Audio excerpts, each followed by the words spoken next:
Oke, assalamualaikum warahmatullahi wabarakatuh. Balik lagi dengan gua Malik di channel ini. Udah lama banget nih guys, kita nggak upload video ya kan, karena kemana memang kita lagi sibuk-sibuknya banget kerjaan di luar yang kita harus selesaikan dulu ya kan. Dan di kesempatan kali ini kita tuh dapat kesempatan untuk review sebuah kamera lagi nih. Kalau kemarin kan kita udah nge-review kamera dari Nikon D90, dan sekarang kali ini kita mau review kamera yaitu Canon EOS 1100D. Kenapa sih gua harus review kamera yang satu ini?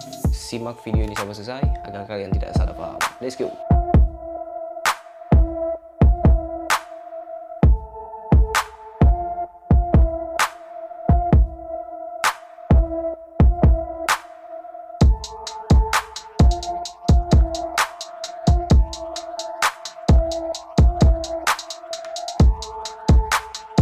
Kamera Canon EOS 1100D, kamera yang mungkin udah jadul banget nih guys, kamera yang udah merajalela di dunia fotografi, yang mungkin udah tahunan ya. Kalau gua tadi baca di artikel, kamera ini keluaran tahun 2011, dimana kamera ini memang masih banyak banget peminatnya untuk di tahun 2022.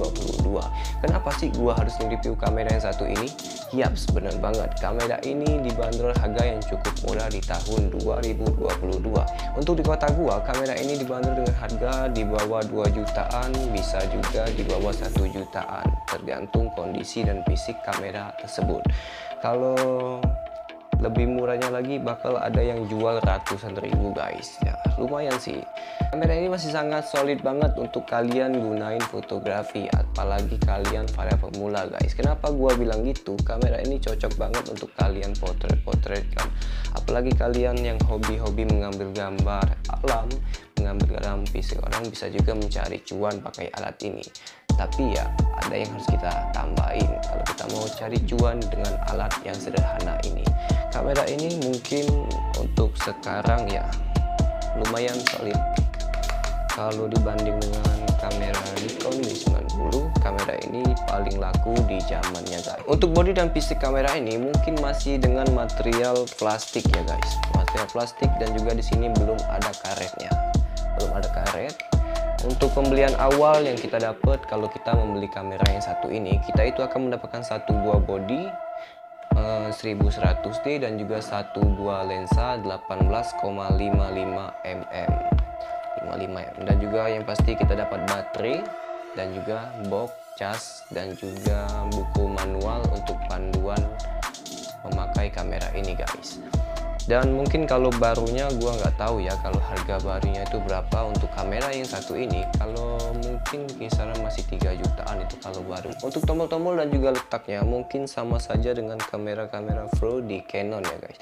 Mungkin tata letaknya saja yang sedikit pindah-pindah. Walaupun kamera ini relatif murah, kamera ini tidak menutup kemungkinan untuk hasilnya yang lumayan oke banget. Walaupun kita memakai lensa yang standar, lensa 18,55 mm, kamera ini ya lumayan solid karena dia tuh cuman ada 12 megapiksel dengan resolusi yang segitu ya cukup sih kalau kita memakai untuk dunia foto-foto saja.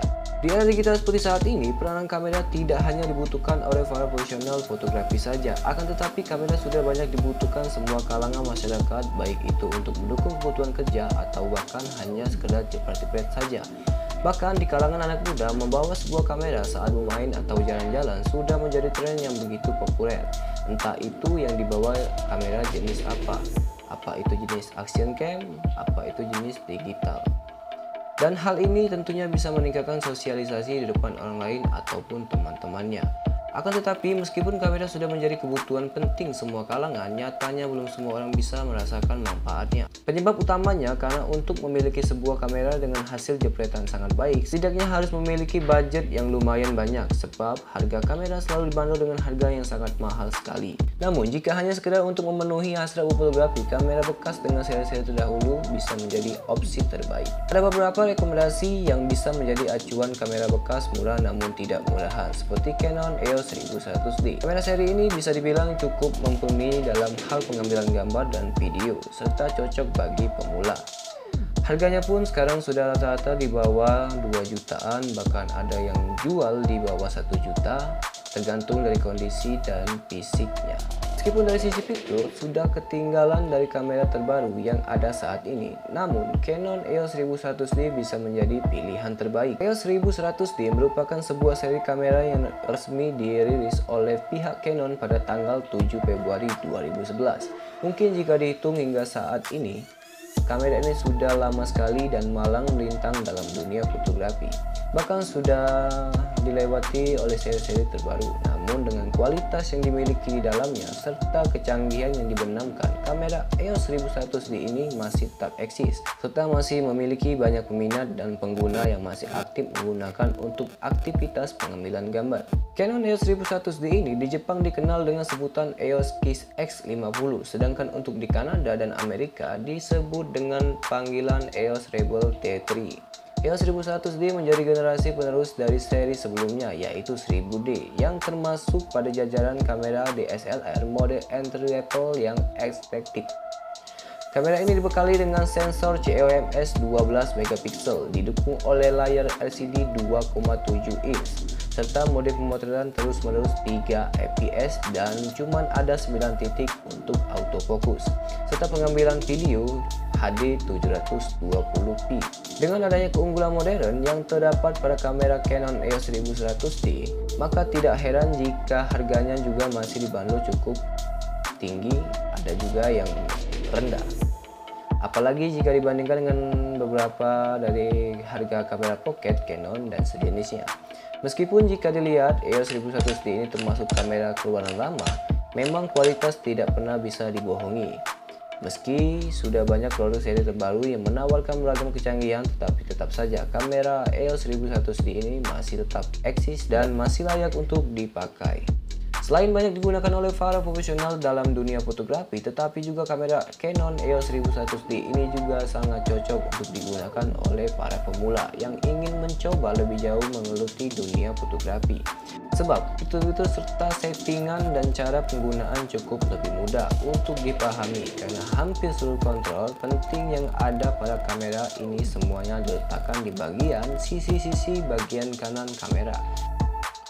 Untuk di atas ini ada tombol AV dan dia itu nyatu dengan tombol delete. Jadi AV sama delete itu sama, dan di bawahnya ini ada untuk record video dan juga untuk live view. Dan di bawahnya ada Q untuk mengatur ISO, bisa dari sini ya. White balance bisa juga. Dan di sini ada display ISO, seluruhnya di set di sini. Dan di sini set ini tulisan OK ya. Dan di bawahnya juga ada menu, dan di bawahnya juga ada menu dan white balance untuk mengatur white balance dan juga ISO di bawah dan juga atas. Dan di sini untuk mereview hasil gambar di sini. Dan di atasnya ini ada minus dan juga plus, ini fungsinya untuk ngezoom suatu gambar ya kan. Untuk di live view ini, view ini cuman ada ini ya untuk mengatur fokusnya di sini. Dan kita ke bagian atas. Di bagian atas ini ada banyak mode ya, yang dia tuh sistemnya putar. Untuk DSLR itu semuanya sama, sistem putar. Dan di atas kita putar pertama ini ada IDEP, ada manual, ada AV, ada TV, ada V, ada nggak tahu tuh, dan juga ada flash, CA untuk efek, dan juga yang di ujung pastinya video. Dan di sampingnya ini ada tombol on off yang bisa kita pakai, dan di sini ada tombol flash. Jadi kalau misalnya kita mau menghidupkan flash, kita tekan dulu di sini. Hitnya dari depan ini. Oke. Dan kita lanjut ke bagian bawah. Untuk bagian bawah di sini ada tempat baterai dan juga memory cards. Memory cardnya ada di bawah ya.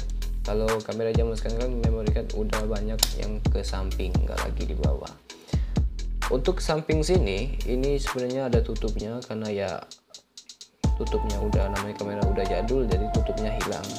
Di atas ini ada HDMI input, ada juga USB untuk transfer data, dan juga untuk mikrofon di sisi atas. Untuk pembelian awal kamera ini kita itu akan mendapatkan satu buah lensa 16,55 mm, yaitu sudah dipenuhi dengan mode AF dan juga autofocus dan juga manual fokus. Untuk stabilizernya juga sudah bisa ya. Sebenarnya ini nih adalah hood, dan ini teman saya yang merubahnya, jadi dia dipasangnya ke belakang, kita pasang gini, jadi kelihatan lebih pro dikit lah.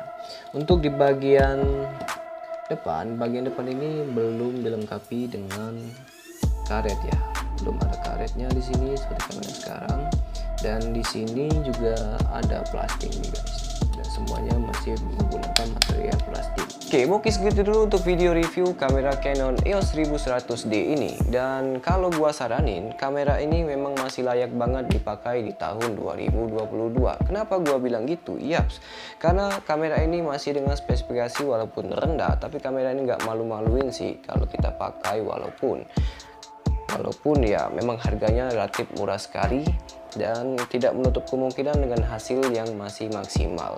Kalau misalkan kalian mau pakai kamera ini dengan hasil yang lebih wow, bisa kalian ganti lensanya saja. Mungkin kalian bisa memakai lensa yang lebih wow lah, seperti Canon yang mungkin f-nya 1.8, mungkin lebih wow. Kita kemarin tuh pakai juga yang 1.8 dan memang bagus sih hasilnya, walaupun ada sedikit kemungkinan beda dengan yang Pro, tapi masih layak untuk dilihat dan juga masih wow lah. Dan seperti biasa, buat kalian semua yang baru saja menemukan channelku ini, jangan lupa untuk tinggalkan tombol subscribe kalian di bawah, karena satu klik subscribe kalian agar lebih semangat untuk saya membuat konten-konten video lainnya. Terima kasih.